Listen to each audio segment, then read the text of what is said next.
Natapos na ang search and rescue operation sa Gisad Surong matapos makumpirmang lahat ng 30 na kataong nasangkot sa landslide noong August 9 ay accounted for na. Ayon sa Baguio City Public Information Office, 3 katao ang nailigtas ng buhay samantalang 10 ang kumpirmadong namatay o wala ng buhay.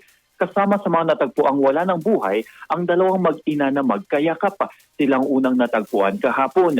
Nakumpleto ng retrieval operation kanilang madaling araw. At bandang alas 2:40 kanina ay kumpirmadong wala ng ibang nawawalang individual na kaugnay ng insidente.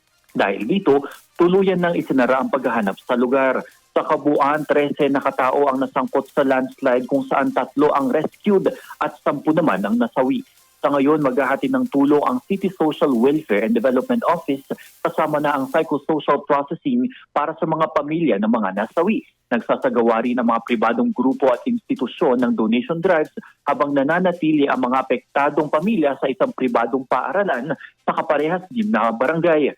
Kasama mo mula dito sa 103.9 IFM Baguio, ito si Idol Noli Salio. Tatak, RMN. Idol Noli, kamusta ang lagay ng panahon ngayon sa Baguio?